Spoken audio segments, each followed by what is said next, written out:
Monsieur le ministre, bonjour, chers collègues. J'espère que vous portez toutes et toutes très bien.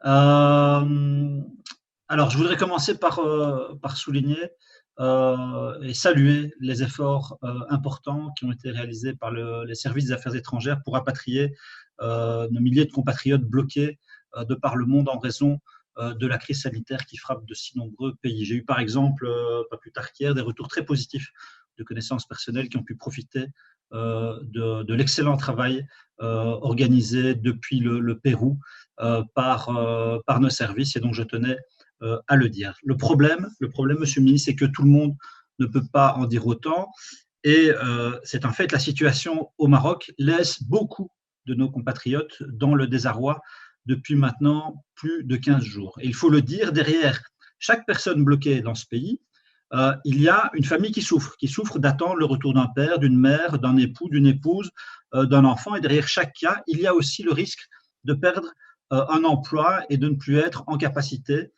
ou de ne plus être en capacité de faire tourner une affaire, une entreprise, une société. Donc derrière chaque personne bloquée au Maroc, un jour de plus, il y a potentiellement un drame humain qui se joue, et il faut être capable de se mettre à la place de ces gens bloqués au Maroc ou ailleurs pour comprendre les conséquences potentiellement très problématiques de la persistance d'un tel blocage. Alors, je vous ai lu, bien entendu, dans la presse, monsieur le ministre, et je vous ai entendu il y a quelques instants, et j'ai bien compris le cadre légal. J'ai bien compris qu'un binational belgo-marocain était considéré par le Royaume du Maroc comme un ressortissant marocain. Et j'ai bien compris que pour vous, cette situation constituait un obstacle à ce stade infranchissable au rapatriement de nos compatriotes. Sauf que, en effet, le Canada a rapatrié ses binationaux. Sauf que les Pays-Bas auraient aussi rapatrié leurs binationaux, la France, l'Espagne, etc.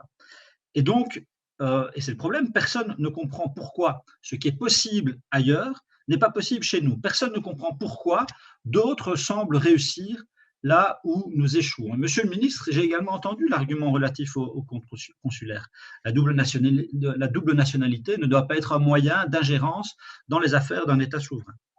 Et d'ailleurs, lors des débats parlementaires sur la réforme du compte consulaire, le Parti socialiste avait souligné les risques relatifs aux binationaux. Il faudrait donc, et j'en profite pour le dire, certainement revoir le code consulaire à la lumière des difficultés que nous rencontrons aujourd'hui. Et en parlant de code consulaire, il existe un élément majeur à nos yeux qui pourrait être invoqué, c'est l'assistance consulaire pour raisons humanitaires. Et donc, j'aimerais savoir, monsieur le ministre, ce que vous en pensez.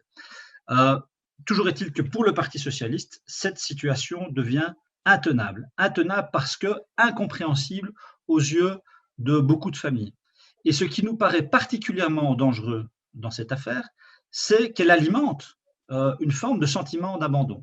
Pire, cette situation alimente le sentiment d'être traité comme citoyen de seconde zone, comme s'il y avait des Belges qui méritaient d'être rapatriés et d'autres qui le méritaient un peu moins. Et dans un contexte où le dialogue avec nos représentations officielles sur place se tend sensiblement, et vous le savez. Très fondamentalement, monsieur le ministre, il faut prendre la mesure des sentiments que suscite cette affaire. Une affaire qui réveille beaucoup de non-dits et qui apparaît, il faut le constater comme une blessure sur le sentiment d'appartenance et de citoyenneté de nos compatriotes d'origine marocaine. À tort ou à raison, en dépit des efforts que vous faites et des explications que vous donnez, ce sentiment existe. Il faut l'entendre. Et je peux vous assurer qu'il est très profond. Et cette affaire déborde donc déjà le cadre des enjeux des rapatriements en tant que tels, et elle menace d'agir comme un révélateur des fractures qui traversent notre société. Vraiment, c'est une affaire qui fait beaucoup de remous. C'est la raison pour laquelle le Parti socialiste demande urgemment de trouver des solutions. Alors, mes questions, monsieur le ministre, sont les suivantes. Combien de Belges et de Belgo-Marocains sont encore coincés au Maroc? Combien de Belges et de binationaux sont coincés de manière générale à l'étranger? À quand, mais vous avez répondu à ça, remonte votre dernier contact avec les autorités marocaines? Vous avez dit avoir eu un contact avec l'ambassadeur hier.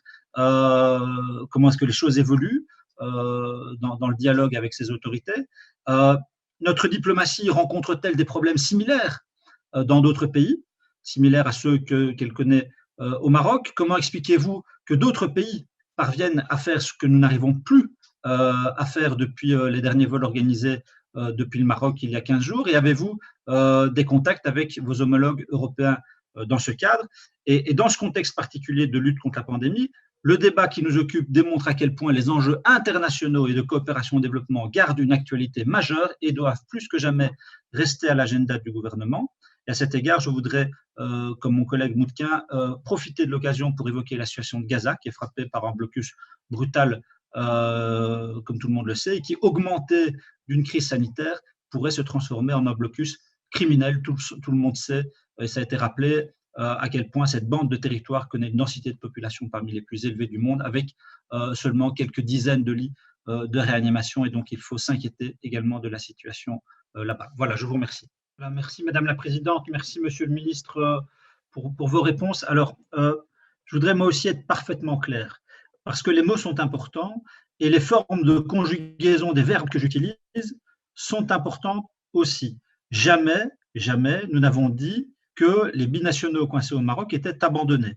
J'ai juste dit qu'en l'absence de solution, il y avait le risque croissant d'un sentiment d'abandon. Et je voudrais dire, avec toute la sympathie que j'ai pour lui à M. de Macht, que cette situation, et c'est un fait, est vécue comme une blessure, et comme une blessure à l'idée même de citoyenneté. Et on ne peut pas dire à quelqu'un qui souffre, tu n'as pas le droit d'avoir mal.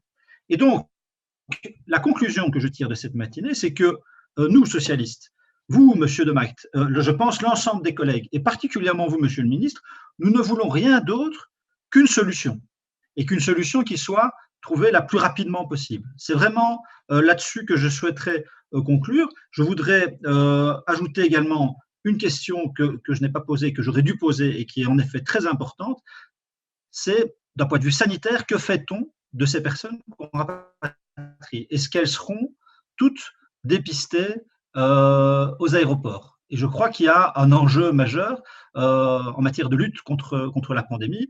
Rapatrier les personnes, c'est bien. S'assurer qu'elles ne soient pas porteuses du virus de manière à amplifier la pandémie chez nous, c'est encore mieux. Voilà, je vous remercie.